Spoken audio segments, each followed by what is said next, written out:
Hey guys, how are we doing? Back on another video from Too Spooky, and we're on another Nen explanation video, and this one I'm hugely intrigued by because I loved it. If you've not seen Hunter x Hunter, there's spoilers here. But I loved it when Gon went into like Adult Gon form and just annihilated Pito, man. It's just like, what was going on there? So hopefully this will give us a little bit of a look into what that actually was and why and how, and let's do it. How's it going, everybody? Too Spooky here. Alright. And welcome back to Nen Explained, where we go in depth with the various Nen abilities and how they work. In this particular installment, we're going to be doing something a little bit different. Instead of going over a specific character's ability, we're going to take a step back to the fundamentals and take a look at Nen limitations and conditions. Specifically how extreme limitations can lead to some very powerful abilities. And even further than that, we'll be taking a better look at the ultimate limitation, Nen After Death. Oh. If you've seen my original video going over Nen as a whole, or if you're just fairly knowledgeable about the entire Nen system, you're probably already familiar with the concept of Nen limitations and how they affect various abilities. But for those of you who are a bit confused on the subject, or you just need a little refresher, we'll cover the basics first. Basically, in most cases, Nen at its base level is of course a very powerful and useful ability. Yes. But a lot of times at the base level, the techniques and abilities that you could craft are nothing that couldn't be stopped by any above-average individual. So to greatly strengthen one's own Nen abilities, the concept of limitations, restrictions, conditions, or whatever else you want to call it was developed. Basically how these limitations work is while developing an ability, the user of said ability puts certain limitations in place to greatly strengthen the ability's power or effectiveness. This works because Nen itself is essentially an extension of your mind and body, and therefore it will react strongly to your personal desires and your determination to achieve them. A great example of limitations would be what Kurapika developed with his various chain-related abilities. Definitely. In Kurapika's case, since he is a conjurer, Izunami made sure to explain to him that at base level, anything he conjured would only be equivalent to the actual real-life object that he could purchase basically anywhere. Which is why, instead of wasting your energy by conjuring something that you can just buy off the street, he said to Kurapika that to truly craft something useful for his goals, he would need to put certain restrictions in place to strengthen the ability that he wanted to create. So for Kurapika's goal of an unbreakable chain, he created the condition that he is only able to use his chain jail techniques on members of the Phantom Troop. And if he were to break that limitation, he would die. Yeah, so because like that's giving up extreme. his own life to keep this condition in check is basically considered the ultimate sacrifice. The chain from chain jail becomes extremely powerful, to the point where it is borderline unbreakable. In fact, the only way to actually break out of that chain is with brute force, since it also places the captured victim in a state of Zetsu. However, even Uvo, the physically strongest member of the Phantom Troop, was unable to break free of those chains, meaning that the restriction of only capturing spiders at the price of death, if this rule is ever broken, is indeed a very costly limitation in return for great power. Kurapika also has many other limitations for his various other abilities, so if you want to learn more about that, well, feel free to click that card in the top right-hand corner of the screen. Because every individual is different, with different goals and things that they are willing to sacrifice to achieve them, limitations can be basically anything. But obviously, based on our example with Kurapika, the more costly the restriction, the more powerful your ability will be in return. However, that being said, the biggest issue with restrictions is the fact that if you break the rules that you yourself set in place, there will be consequences. Oh, yes. And for instance, if you had not set any specific punishments for yourself when making these restrictions, the likelihood is that you will lose your Nen entirely if you end up breaking those rules. Damn. But this also relies entirely on how strict your restrictions actually are. But either way, breaking those rules is a big no-no. One thing I specifically wanted to talk about in this video would be Adult Gon. Oh my god, yes, because I know some people out there are probably a little bit confused on how he was able to achieve so much power seemingly out of nowhere. But put simply, Gon decided to give basically everything he had. His ability to use Nen, his natural talent, and even a large chunk of his lifespan to gain the required power to beat Pito. which manifested in the form of growth to an adult, with the addition of power that was unrivaled even for one of the Chimera Ant Royal Guards, as Pitou was taken down within only a few attacks. Pitou even mentioned that Gon was now as strong as Meruem, yeah. which, based on Meruem's display of power against It's Netero, immense. we can assume that Gon would have been considered one of the strongest hunters in existence for that short at that time, period of yeah, Jesus Christ. Whether or not he was actually as strong or stronger than Meruem is unknown, but I think we can assume, if nothing else, it would have been a very close fight. Yes. In regards to the power that he was given, we can also assume that due to Gon's natural talent and efficiency with Nen, he probably would have been able to obtain this power naturally throughout his life if he didn't give everything up. As Killua even mentioned that it would have taken multiple decades of constant training to actually achieve a form like that, meaning that if Gon hadn't been in such an emotional state and gave everything away for power, he probably could have actually achieved this power on his own with time and training in the future. So although Gon was able to gain this massive power, if only for a short time, it cost him basically everything, and after the fact, he was basically a shriveled up California raisin on the brink of death. Sad. That was also dubbed unhealable until Nanika was able to actually miraculously heal him.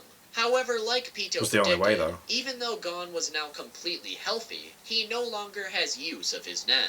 Or a better way to phrase this would be that Gon completely lost his ability to use Nen. Or essentially he reverted back to square one where he can't even see it on himself or others. So as Jing mentioned, his aura is still there. However, Gon likely lost his ability to ever control it again. Either that, or Gon will eventually be able to use Nen again, but he needs to redo the whole entire process of learning Nen it's like a reset. Place. Meaning he needs to get his aura nodes reopened, he needs to relearn the basic techniques, etc. So even after giving everything away for his adult form, there is still a chance that Gon will get his Nen back in the future by retraining himself. But I also wouldn't hold your breath, as it may not be possible. We have yet to see. We do not know. But for the time being, Gon ended up sacrificing his ability to use Nen while in his adult form. And although he also sacrificed a lot more than that at the time, Nanika was generous enough to restore most of what he lost. So from this, we can take away the fact that Gon is not only very lucky, but we can also take away the fact that restrictions are indeed a force to be reckoned with, as they can grant you seemingly invincible power, however, so at ridiculous, a great cost. wasn't it?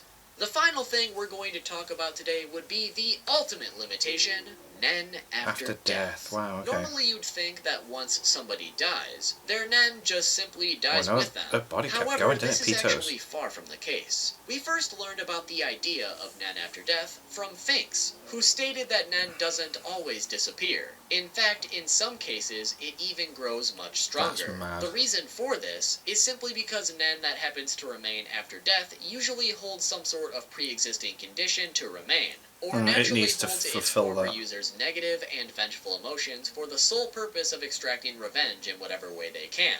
Although we also know that other emotions can also bring Nen back from the dead. The reason that Nen After Death is so powerful is because death can be seen as the ultimate limitation.